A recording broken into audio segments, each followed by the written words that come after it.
കേരളത്തിന്റെ ക്ഷീരോത്പാദന മേഖലയിൽ പ്രതിസന്ധി നിലനിൽക്കുമ്പോഴും പരിചിതമായ ഒരു തൊഴിലെന്ന നിലയിൽ കർഷകർ താൽപര്യം പ്രകടിപ്പിക്കുന്നതും ക്ഷീരമേഖലയിൽ തന്നെയാണ്.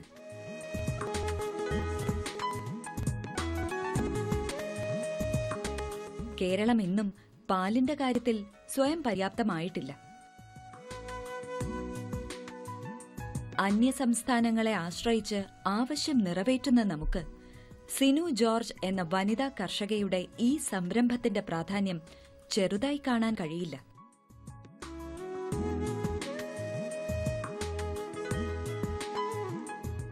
അത്യാവശ്യം നല്ല സാമ്പത്തിക ശേഷി ഉണ്ടായിരുന്നിട്ടും പരമ്പരാഗതമായി കാർഷിക കുടുംബത്തിൽ ജനിച്ചതുകൊണ്ടായിരിക്കണം സിനു ഈ മേഖലയിൽ എത്തിച്ചേർന്നത്.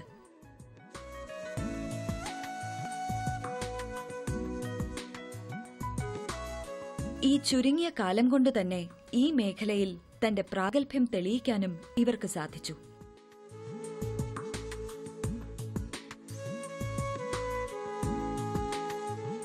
തിരുമാറാടി പഞ്ചായത്തിലെ ഏറ്റവും കൂടുതൽ പാൽ അളക്കുന്ന വനിതാ കർഷകയാണ് ഇന്ന് സിനു.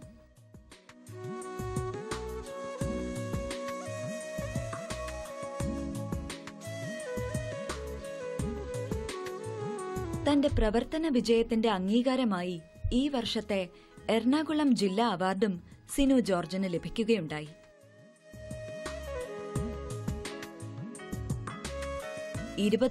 രൂപയും ട്രോഫിയും മുഖ്യമന്ത്രിയിൽ നിന്ന് ഇവർ കരസ്ഥമാക്കുകയും ചെയ്തു.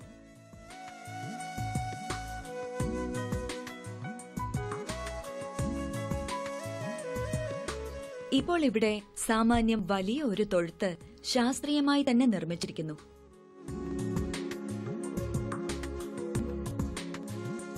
ഇതിൽ 30ഓളം പശുക്കളുണ്ട്. 20 ഹോൾസ്റ്റീൻ ഫ്രീഷ്യൻ ഇനവും 10 ജേഴ്സിയുമാണ് ഉള്ളത്. ഹോളണ്ടാണ് HFന്റെ ജന്മദേശം. പൊതുവെ കറുപ്പും വെളുപ്പും നിറത്തോടു കൂടിയതായിരിക്കും. 400 കിലോയിൽ കൂടുതൽ ശരീരഭാരമുള്ള വലിയ പശുക്കളായിരിക്കും ഇവ.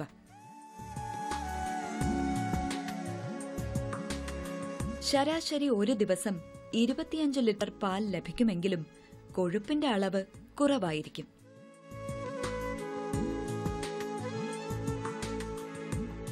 ജേഴ്സി സാധാരണയായി ഒറ്റ കളറിലായിരിക്കും. വലിയ പശുവാണെങ്കിലും HFനെ അപേക്ഷിച്ച് കുറച്ചു പാൽ കുറവായിരിക്കും. പക്ഷെ പാലിന് കൊഴുപ്പ് കൂടുതലാണ്. ഇവയുടെ രണ്ടിന്റെയും പാൽ ഒന്നിച്ചാണ് വിപണനം നടത്തുന്നത്. അതുകൊണ്ട് തന്നെ പാലിലെ കൊഴുപ്പിന്റെ അളവ് ശരിയായി നിലനിർത്താൻ സാധിക്കുന്നുണ്ട്.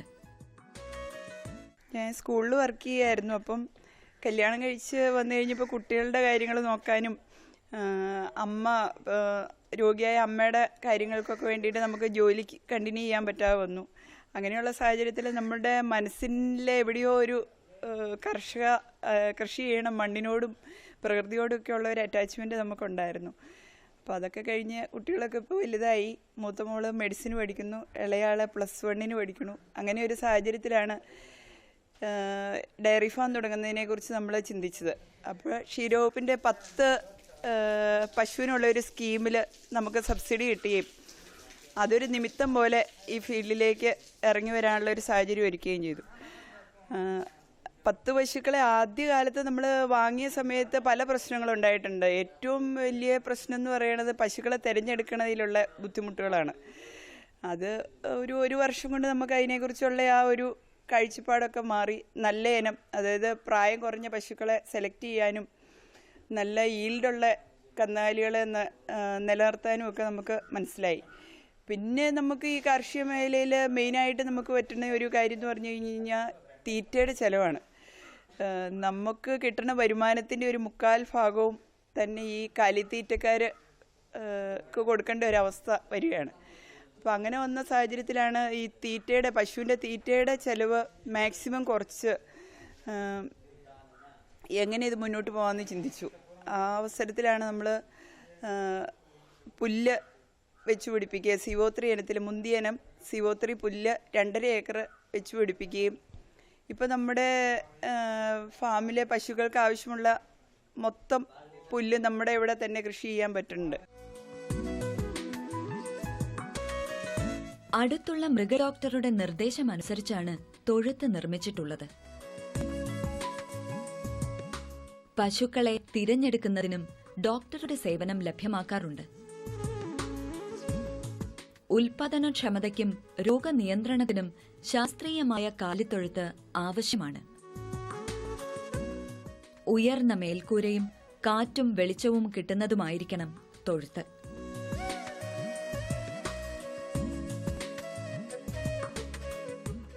സൂര്യപ്രകാശമേറ്റ് ഉണങ്ങിക്കിടക്കുമെങ്കിൽ ഏറ്റവും നല്ലത്. ഇവിടെ അതുകൊണ്ട് ചുറ്റുമതിൽ ഒഴിവാക്കിയിരിക്കുന്നു.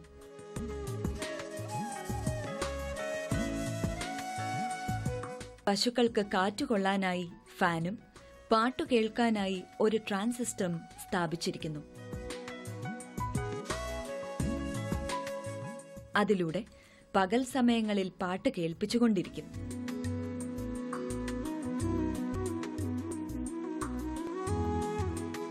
വീതി കൂടിയ തൊഴുത്തായതുകൊണ്ട് 2 വരികളായി പശുക്കളെ കെട്ടിയിരിക്കുന്നു.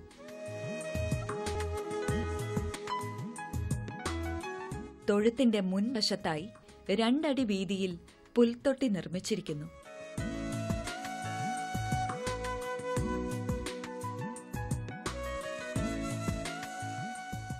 പുൽത്തൊട്ടി തൂണുകളും സെപ്പറേറ്റർ തൂണുകളും ഇവിടെ നിർമ്മിച്ചിട്ടുണ്ട്.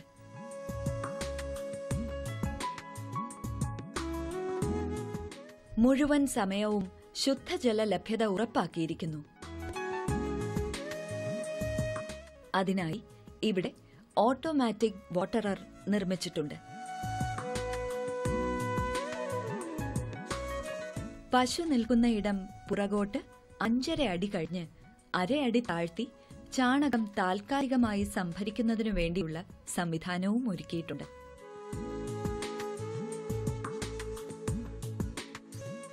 കഴുകുന്ന വെള്ളവും ഗോമൂത്രവുമെല്ലാം ഇതുവഴി പുറത്തേക്ക് തിരിച്ചുവിടുകയും അത് ഒരു ബയോഗ്യാസ് പ്ലാന്റിൽ എത്തിക്കുകയും ചെയ്യുന്നു.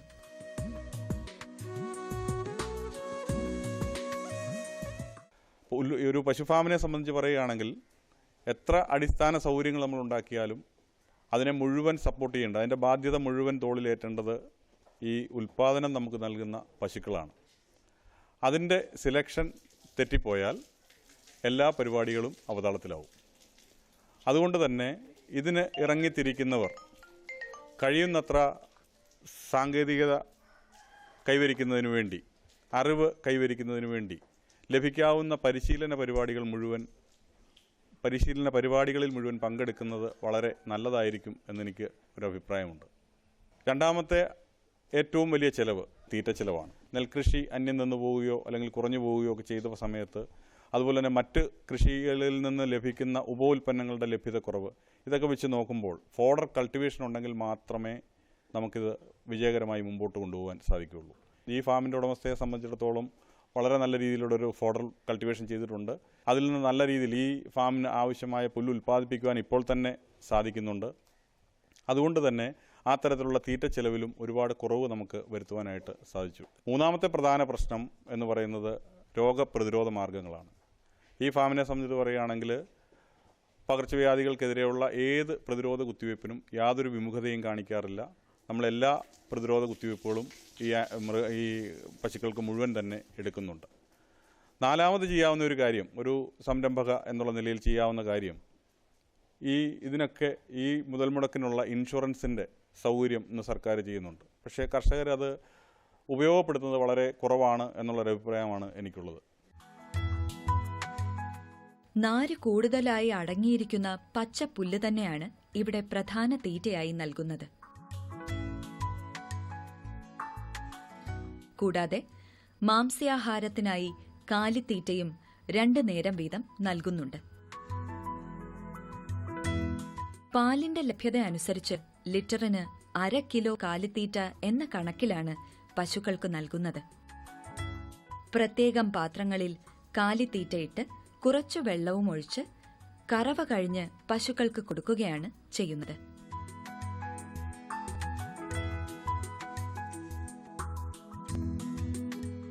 തീറ്റ ചെലവ് കുറയ്ക്കാനായി 2.5 ഏക്കർ സ്ഥലത്ത് പച്ചപ്പുല്ല് കൃഷി ചെയ്തിരിക്കുന്നു. പ്രധാനമായും കൃഷി ചെയ്യുന്നത് ഹൈബ്രിഡ് നേപ്പിയർ അഥവാ CO3, കോങ്കോ സിഗ്നൽ പുല്ല്, ഗിനി പുല്ല് തുടങ്ങിയവയാണ്. സിനു മിൽമയിൽ നിന്നും കിട്ടിയ CO3 പുല്ലിന്റെ വിത്താണ് ഇവിടെ പാകിയിരിക്കുന്നത്.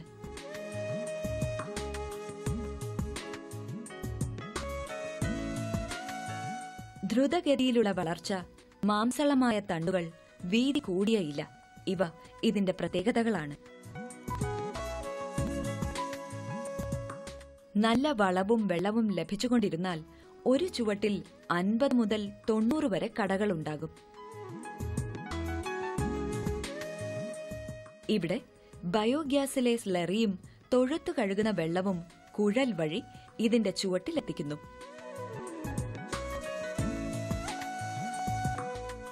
ആവശ്യത്തിലധികം പുല്ലാണ് ഇപ്പോൾ ഇവിടെ ഉൽപ്പാദിപ്പിക്കുന്നത്. ഇത് വെട്ടിക്കൊടുക്കുന്നതിനും പശുക്കറവയ്ക്കും ക്ലീനിങ്ങിനുമായി 3 ജോലിക്കാരുടെ സേവനവും പ്രയോജനപ്പെടുത്തുന്നുണ്ട്.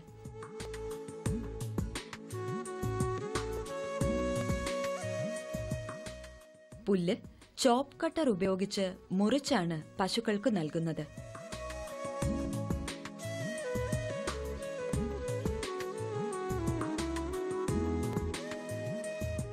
വേസ്റ്റ് ഒഴിവാക്കാൻ ഇത് സഹായിക്കുമെന്ന് ഇവർ കരുതുന്നു.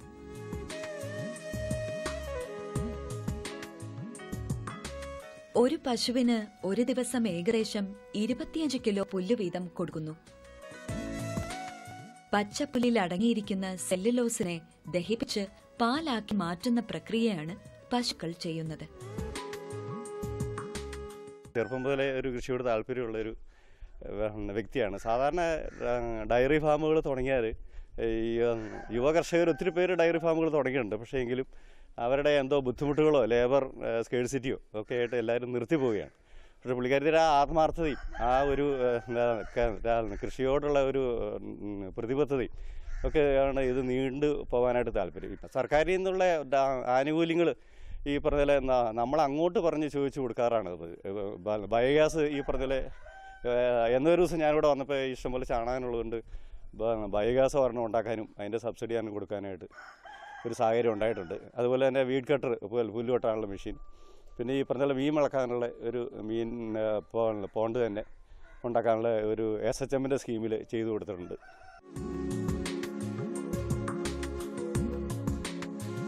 രാവിലെ തൊഴുത്ത് വൃത്തിയാക്കി കറവ ആരംഭിക്കും.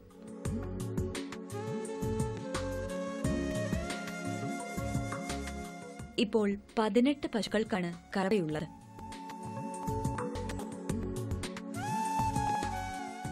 ബാക്കിയുള്ളവ മാസവ്യത്യാസത്തിൽ പ്രസവിക്കും എന്ന് പ്രതീക്ഷിക്കുന്നു.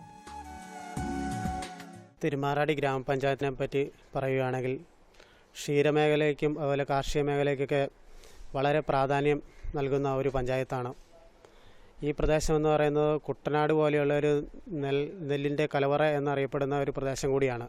അതുപോലെ ക്ഷീരത്തിൻ്റെ കാര്യം പറയുകയാണെങ്കിൽ സിനു ജോർജ് വളരെ നല്ല രീതിയിലൊരു ഫാം, അതായത് പഞ്ചായത്തിൻ്റെയും സർക്കാരിൻ്റെയും എല്ലാ മാനദണ്ഡങ്ങളും പാലിച്ചുകൊണ്ട് പൊല്യൂഷന് അതുപോലെയുള്ള സർട്ടിഫിക്കറ്റുകളും അതുപോലെയുള്ള വേണ്ട എല്ലാ നിയമ നടപടികളും നടത്തി നല്ല രീതിയിലാണ് ഈ ഫാം നടത്തിക്കൊണ്ട് പോകുന്നത്. കറവ യന്ത്രം ഉപയോഗിച്ചാണ് ഇവിടെ കറന്നെടുക്കുന്നത്. അതിനായി 2 കറവ യന്ത്രവും ഉണ്ട്. കറവയ്ക്ക് മുൻപ് പൊട്ടാസ്യം പെർമാംഗനേറ്റ് ലായനി കൊണ്ട് അകിട് കഴുകി വൃത്തിയാക്കിയ ശേഷം ഉണങ്ങിയ തുണി കൊണ്ട് തുടയ്ക്കണം.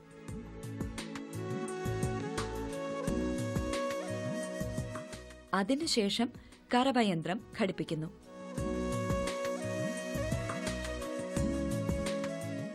ഓക്സിറ്റോസിൻ എന്ന ഹോർമോണാണ് പാൽ ചുരത്താനായി സഹായിക്കുന്നത്. ഇത് 1 മിനിറ്റിൽ ഉൽപ്പാദിപ്പിക്കുകയും 7 മിനിറ്റിനുള്ളിൽ പ്രവർത്തനം നിലയ്ക്കുകയും ചെയ്യും. അതുകൊണ്ട് ഈ സമയത്തിനുള്ളിൽ കറന്നെടുത്തിരിക്കണം. ഇത് കൈക്കറവക്കാരാണ് കൂടുതൽ ശ്രദ്ധിക്കേണ്ടത്. കറവ കഴിഞ്ഞ് മുലക്കാമ്പുകൾ ബെറ്റാഡിൻ ലായനിയിൽ മുക്കുന്നത് നല്ലതാണ്. അല്ലെങ്കിൽ പശു കിടക്കാതിരിക്കാനായി തീറ്റ കൊടുക്കുന്നതും നല്ലതാണ്. പരമാവധി പാലോടെ സംഭരിക്കാൻ ഞങ്ങൾ തയ്യാറാകുകയും ആ തയ്യാറായതിൻ്റെ അടിസ്ഥാനത്തിൽ ഇപ്പം ദിനംപ്രതി ഏതാണ്ട് 1200ഓളം ലിറ്റർ പാൽ ഒരു ദിവസം സംഘത്തിൽ സംഭരിക്കുന്നുണ്ട്.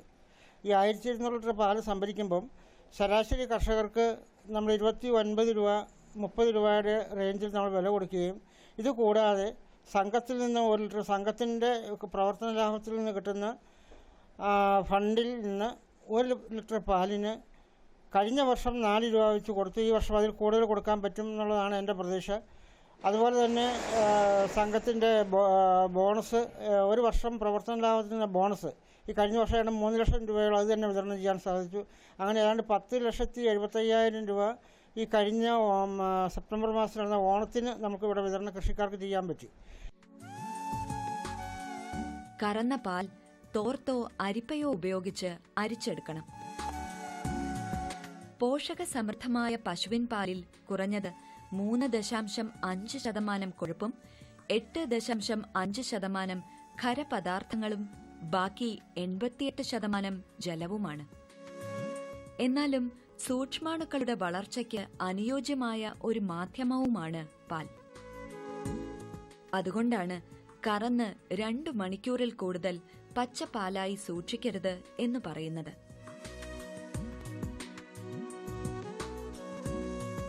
ഇവിടെ അരിച്ചെടുത്ത പാൽ 2 നേരവും സൊസൈറ്റിയിലെത്തിക്കും.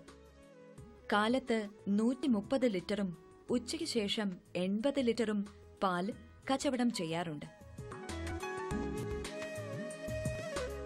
വൃത്തിയുള്ള അന്തരീക്ഷത്തിൽ പശുക്കളെ സംരക്ഷിക്കുകയും ശുദ്ധമായ പാൽ ഉൽപ്പാദിപ്പിച്ച് വിതരണവും ചെയ്താൽ ഈ സംരംഭം ഒരിക്കലും പരാജയപ്പെടില്ല എന്നാണ് സിനു ജോർജ് പറയുന്നത്. അഴിച്ചുവിട്ട് വളർത്തുന്ന 25ഓളം നാടൻ കോഴികളുമുണ്ട്. ദിവസവും 10-12 മുട്ട വരെ കിട്ടാറുണ്ടെന്നാണ് സിനു പറയുന്നത്. 2 ഏക്കർ സ്ഥലത്ത് ഹെലിക്കോണിയ ഇനം പൂച്ചെടിയും കൃഷി ചെയ്തിരിക്കുന്നു. കൃഷി ഏതായാലും അതിനെ സമീപിക്കുന്ന രീതിയാണ് പ്രധാനം. ശരിയായ പരിചരണവും ബുദ്ധിമുട്ടാനുള്ള മനസ്സുമുണ്ടെങ്കിൽ ഏത് കൃഷിയായാലും അത് വിജയിക്കും എന്നതിന് ഒരു സംശയവുമില്ല.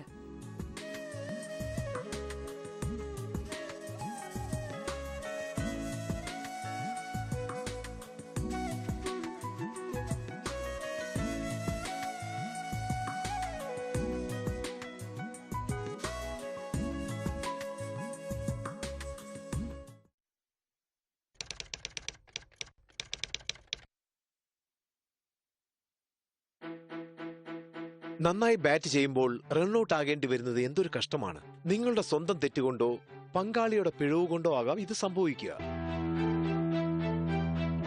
പുകയില നിങ്ങൾക്ക് ദോഷം ചെയ്യും. നിങ്ങൾ വലിക്കുമ്പോൾ നിങ്ങൾക്ക് ചുറ്റുമുള്ളവരും പുകഞ്ഞു തീരുന്നു. സ്മാർട്ട് ആവൂ, പുകയിലെ അകറ്റി നിർത്തൂ, റൺഔട്ട് ആകാതിരിക്കൂ.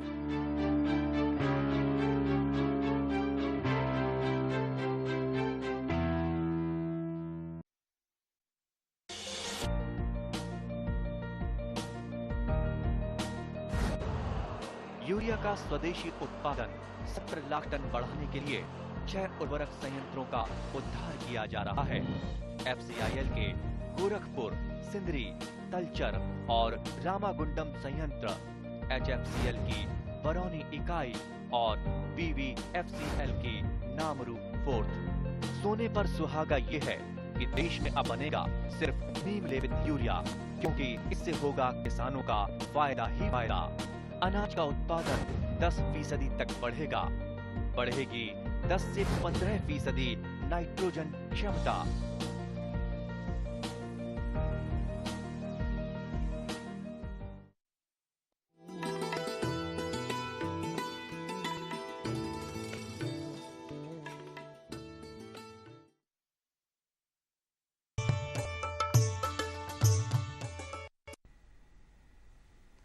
നമസ്കാരം. ദൂരദർശൻ കാർഷിക വാർത്തകളിലേക്ക് സ്വാഗതം. പ്രധാന വാർത്തകൾ. സംസ്ഥാനത്തെ 14 ജില്ലകളിലും നാളികേര ഇൻഷുറൻസ് പദ്ധതി. റബ്ബർ പുകപ്പുര നിർമ്മാണത്തെക്കുറിച്ച് അറിയാൻ കോൾ സെന്റർ സൗകര്യം. വിശദമായ വാർത്തകളിലേക്ക്. സംസ്ഥാന കാർഷിക വികസന കാർഷിക ക്ഷേമ വകുപ്പ് 14 ജില്ലകളിലും നാളികേര ഇൻഷുറൻസ് പദ്ധതി നടപ്പാക്കുന്നു. 10 ലക്ഷം രൂപയാണ് പദ്ധതിക്ക് വകയിരുത്തിയിട്ടുള്ളത്. 4 വർഷം മുതൽ 50 വർഷം വരെ പ്രായമായ ശരാശരി പ്രതിവർഷം 30 നാളികേരം വിളയുന്ന തെങ്ങുകൾക്ക് പരിരക്ഷ ലഭിക്കും. കുറഞ്ഞത് 5 ആരോഗ്യമുള്ള കായ്ഫലമുള്ള തെങ്ങുകൾ കൃഷി ചെയ്യുന്ന കർഷകർക്ക് പദ്ധതിയിൽ അംഗമാകാം. കൊടുങ്കാറ്റ്, വെള്ളപ്പൊക്കം, രൂക്ഷമായ കീടരോഗാക്രമണം, കാട്ടുതീ, ഇടിമിന്നൽ, കൊടും വരൾച്ച തുടങ്ങിയവ മൂലമുണ്ടാകുന്ന നാശനഷ്ടങ്ങൾക്ക് പരിരക്ഷ ലഭിക്കുന്നതാണ്. 15 വർഷം വരെ പ്രായമായ തെങ്ങുകൾക്ക് 900 രൂപയും 16 മുതൽ 60 വർഷം വരെ പ്രായമായവയ്ക്ക് 1750 രൂപയുമാണ് നഷ്ടപരിഹാരം നൽകുന്നത്. പ്രീമിയം യഥാക്രമം 9 രൂപയും 14 രൂപയുമാണ്. പ്രീമിയത്തിന്റെ 25% കർഷകർ അടയ്ക്കേണ്ടത്. കൃഷി വകുപ്പിലും നാളികേര വികസന ബോർഡുമാണ് പദ്ധതി നടപ്പാക്കുന്നത്. മൃഗസംരക്ഷണ വകുപ്പിന്റെ കറവയന്ത്രം സ്ഥാപിക്കുന്ന പദ്ധതി പ്രകാരം തിരുവനന്തപുരം ജില്ലയിലെ ഗുണഭോക്താവിന് 25,000 രൂപ നൽകും. 65 ക്ഷീരകർഷകർക്ക് കറവയന്ത്രം സ്ഥാപിക്കുന്നതിന് ധനസഹായം അനുവദിക്കുന്നതാണ്. താൽപര്യമുള്ള ക്ഷീരകർഷകർ ബന്ധപ്പെട്ട പഞ്ചായത്തിലെ മൃഗാശുപത്രിയുമായി ബന്ധപ്പെടേണ്ടതാണ്. പൂരിപ്പിച്ച അപേക്ഷകൾ ഈ മാസം 25-ന് മുമ്പായി സമർപ്പിക്കേണ്ടതാണെന്ന് തിരുവനന്തപുരം ജില്ലാ മൃഗസംരക്ഷണ ഓഫീസർ അറിയിച്ചു. പുകപ്പുരകളുടെ നിർമ്മാണം, പ്രവർത്തനം എന്നിവയെക്കുറിച്ചുള്ള കർഷകരുടെ ചോദ്യങ്ങൾക്ക് റബ്ബർ ബോർഡിലെ അസിസ്റ്റന്റ് ഡെവലപ്മെന്റ് ഓഫീസർ ഡിസംബർ 7-ന് ബുധനാഴ്ച ഫോണിലൂടെ മറുപടി പറയും. പുകപ്പുരകളുടെ നിർമ്മാണത്തെക്കുറിച്ച് കൂടുതൽ അറിയുന്നതിനും സംശയങ്ങൾ പരിഹരിക്കുന്നതിനും റബ്ബർ ബോർഡിന്റെ കോൾ സെന്ററിലേക്ക് വിളിക്കാവുന്നതാണ്.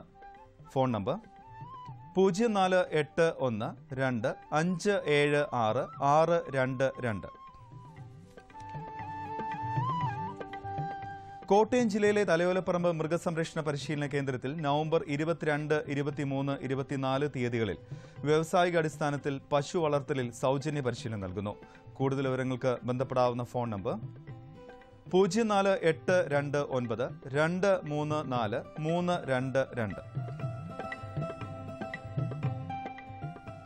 കേരള കാർഷിക സർവകലാശാലയുടെ കീഴിലുള്ള കാസർഗോഡ് പിലിക്കോട് പ്രാദേശിക കാർഷിക ഗവേഷണ കേന്ദ്രത്തിന്റെ സുവർണ ജൂബിലിയോടനുബന്ധിച്ചുള്ള കാർഷിക പ്രദർശനം നവംബർ 28 വരെ തുടരും.